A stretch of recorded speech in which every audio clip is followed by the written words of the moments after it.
You I going fuck with crazy. shawty cause she so fine. You know I like it when them toes wide. Come fuck with us, we blowin' your mind. I take you shopping cause my bag right. A lot of shit happens here. Oh. Hey guys. What's up guys? I am back with another video. I asked you guys on Instagram what video you prefer and you all voted for this one. This video is exactly what the title says, the craziest stories that I have from my experience in property management. So I have been in the business of property management for about 5 years now, and it has been a roller coaster, literally. You have your good days, you have your bad days, and you live on to tell another story. I'm going to give you all kind of like the top 5. Now, these are just ones that I can discuss. Please keep in mind that it's worse. Like, it gets worse. So I'm gonna start at number 5 and we're gonna work our way up. Now, I'm in student housing. So it's totally different, way more drama than conventional. Conventional housing is like if you grew up and you and your family lived in an apartment, or like you're an established person in your career, like those are the type of apartments you would live in, not student housing. Student housing is like for the kids. So my first story, hold on y'all, I got my list. So this one, y'all, I may have been working here 5 months, and whatever holiday is, like, I don't know if it was Memorial Day, Labor Day, it was like something in the summertime, don't know. But all of my friends were here. We had got a booth at Boogaloo. We threw a party at my house, like everything. Like everybody was in town who was just down to have a good time.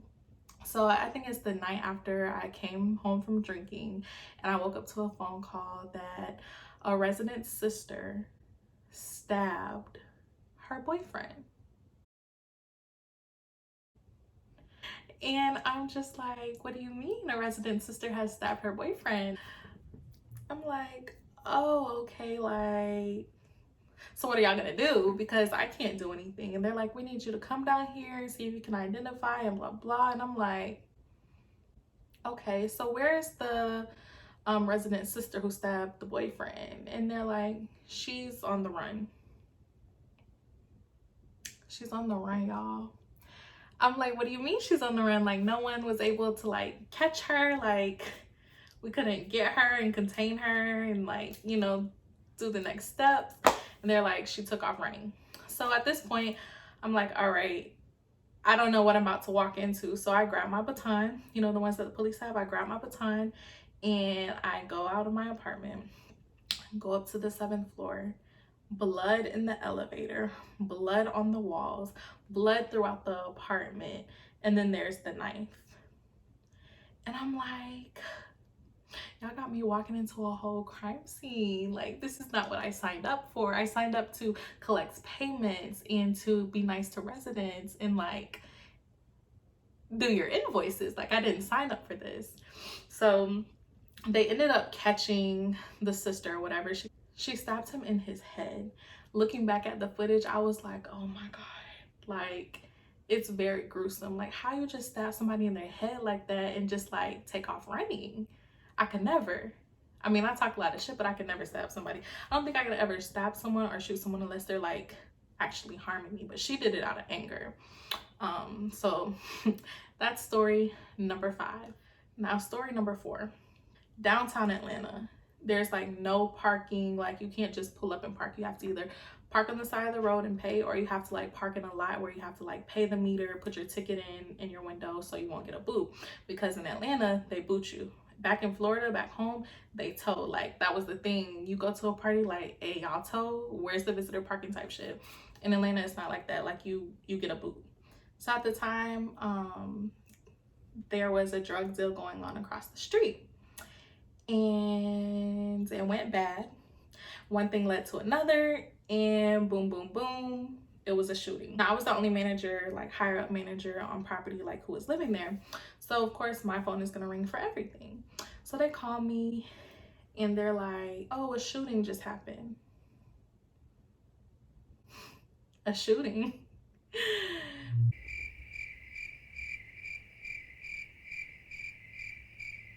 even have any words, y'all, because you're calling me to come to a shootout.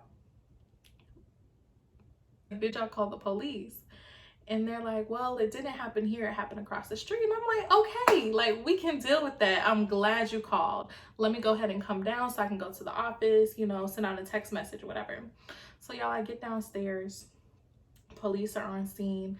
They have everything blocked off. You can't even walk through. So the only thing that's separating us in the parking lot is literally the street. So it's 2 lanes going this way and 2 lanes going the other way. The whole thing is blocked off and I can't get to the office. Now, why I'm trying to go in and send out this text message is because rumors get spread so easily. So the rumor on the block is someone got shot and killed. Now the real story is the dude did a drug deal. He got shot across the street. He ran over to where our property is. So underneath building 2, there's a Waffle House and there's a Subway. So I have a Waffle House and Subway on property. He runs over there in front of Waffle House, starts bleeding out, and people are seeing this. So now they're reporting that someone has gotten shot on 112, and that's not the case. Like, you can literally go to other properties. They'll literally tell you that's what happened. That's not what happened. So yeah, that is story number 4. I've had a stabbing, I've had a quote unquote shooting, and story number 3. Like I said, this building has a lot of kids, college students, and these 2 girls decided that they wanted to throw a party. Long story short, there was like an accusation of someone being drugged in the apartment. Girls ended up getting out of their lease, but the story made its way to the news. And along with that story, I made my way to the news, y'all. Why did they come into the office with the camera crew? It was Matt and Tyra sitting in the first 2 desks, because that's when we were at our old office. And my office, you could see straight through, like, you could see through the glass. And so, y'all, the cameraman, he has his camera. He has the light on and everything. And they just walk in and they're like, It says the building is filled with crime. I tried to ask the leasing office about that. I'm Tom Jones from Channel 2. Do you mind turning off the camera? they did not come in here and try to play us like that. Like, guns blazing. They came in and Amber was so quick with it. Shake. Get the camera out my face, my nigga. It really had me up there looking so crazy. And I was like, I cannot believe this is happening. Like, this place is literally so ghetto. Mind you, this is all happening in my not even 1 year. I hadn't even made it to like half a year yet. This all happened. And I was just like, Lord, whatever you're trying to do, like, please do it without me, because I can't do this with this property. Like, I can't. Like, even on my first day, y'all, I had an altercation with 2 residents. It was just so much, like, on my first day. And from my first day, I knew this was gonna be a task, but I didn't know it was gonna be this big of a task. So that's story number 3. Now, story number 2, y'all. Sometimes I feel like I work at a mental health hospital, because the residents here they're not even delusional. They're not even crazy. It's like, no words to describe them. Like, I just don't know what the hell goes on in their head. So we have this one resident. 3 incidents have happened with her. So incident number 1, she gave her clothes, her phone, her purse to security one night. Came in the next day yelling at us because she gave her stuff, gave her items to security. Security left them there because, why are you giving me your items? Like, you're a resident, you need to go put them up in your apartment. So boom, she comes in the next day. She has this dog with her. She's trying to get her key card reset. We ask her, hey, what's your name? You know, we need your ID in order to reset your key card. Sis was not trying to give us her ID. She called one of the managers a bitch, and she was just going off like, okay, cool, we still need your ID. So she walks out with her dog. She comes back. She comes in the window, because at this point, we had closed the door because, bitch, you're crazy. Like, who knows what you're about to do next? So she comes in and she holds her ID up to the window and she's like, "Give my fucking phone, bitch!" Oh, she gonna leave the dog? Ma'am. Call the police! Please go. I'm gonna have to fight it today. Did she get the dog? No, she's not the same. She's popping off, y'all. And so in the midst of this, she picks her dog up. Now her dog inserts clip. Her dog is not a small dog. She picks the dog up and she puts it on the bar. And I'm like, you're gonna have to lower your dog off of the table. Like, get your dog down. This is where people, you know, at least this is where people sit. This is where we do our business. She did all that temper tantrum. She threw the dog. She threw the leash at the glass window. And she left the dog.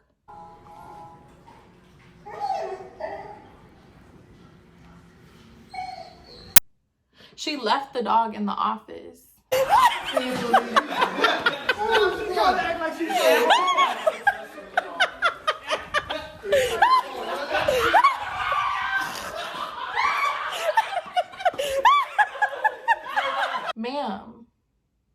Ma'am, why would you leave your dog here? Like, this is not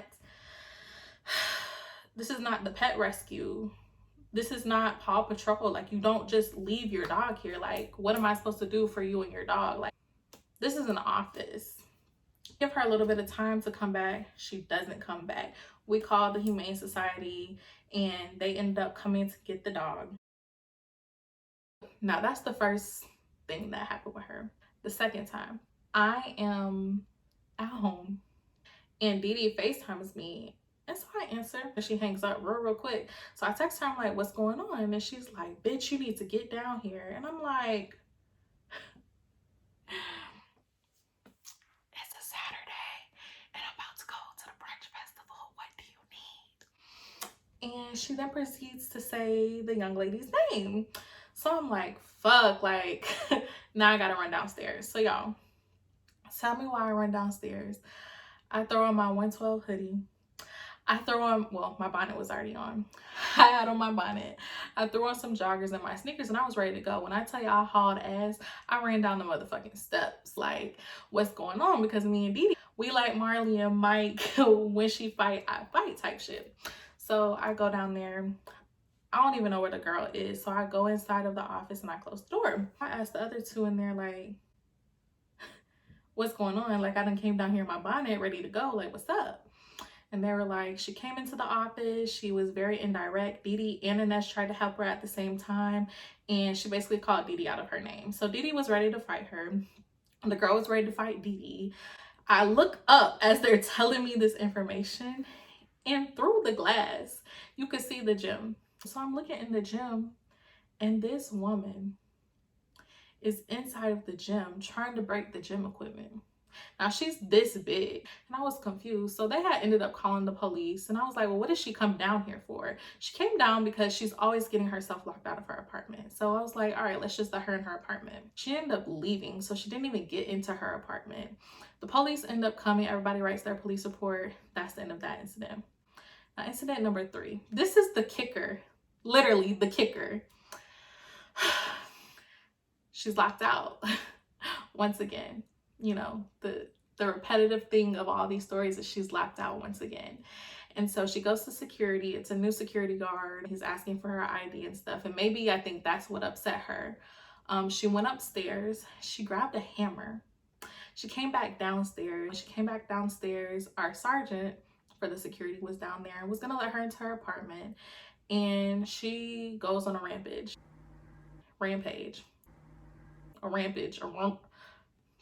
She throws a temper tantrum and she takes the hammer and she slings it across the floor. I don't know what she's saying because I only saw this on video.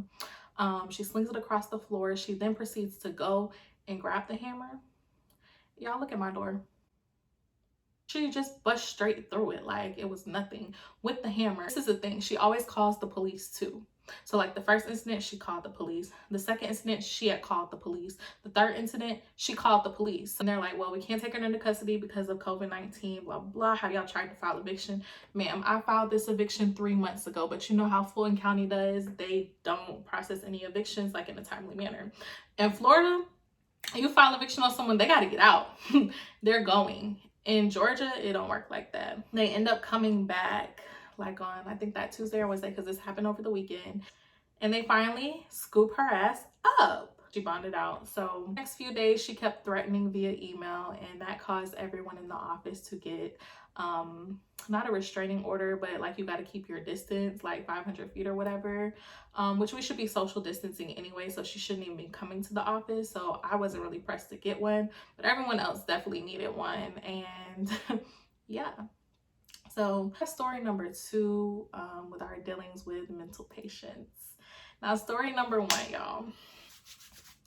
This one,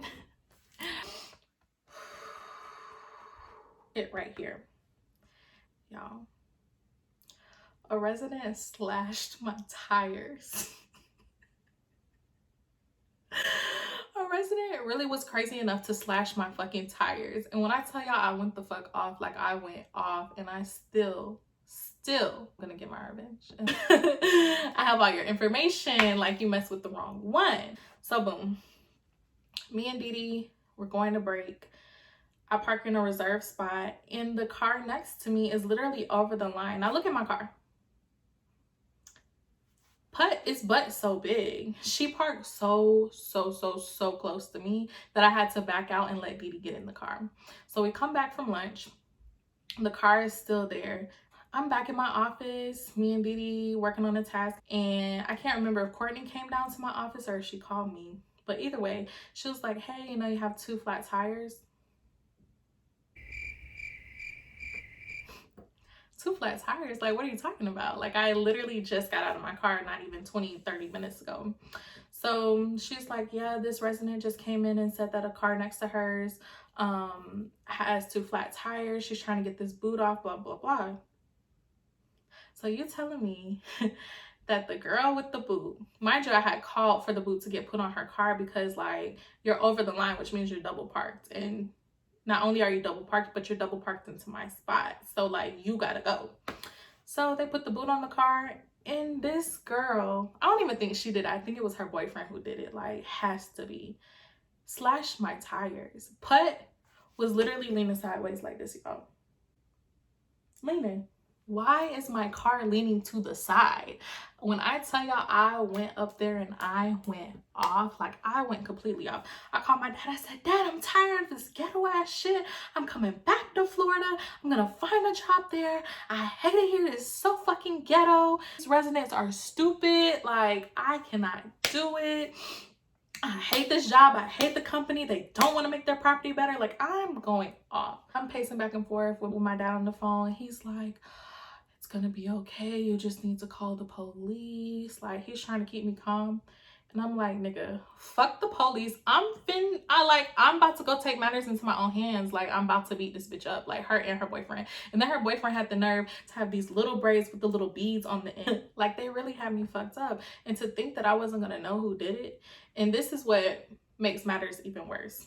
Let's say they said that they didn't do it, which they said that they didn't. Police get there and they catch a whole attitude with the police, like the police was about to arrest them or something.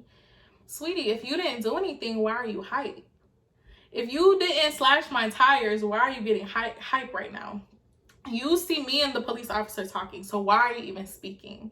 So quickly, the police officer got her together and was like, you're gonna have to wait because she called the police and this is what's gonna happen and blah blah blah.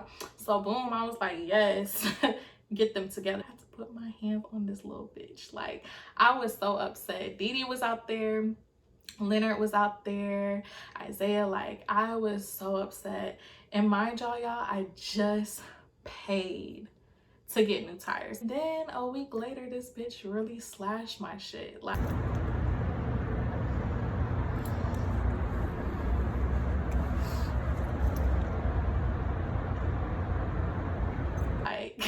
I was so like so livid. That was by far my worst experience here, just because it personally happened to me. Like, I really could not believe she had the audacity to do that to me. I never did anything but got your car booted. Like, why do that to me? But yeah, y'all, that's like the kind of the top 5, well, the ones that I can talk about. I wish I could share more with y'all, but some stuff I have to keep quiet because I don't want to get in trouble myself. Trust me, I'll be back with more stories because anything is bound to happen at this property. It's real quiet right now because the virus is out, but I guarantee you I'll be back within the next 3 months with some stories.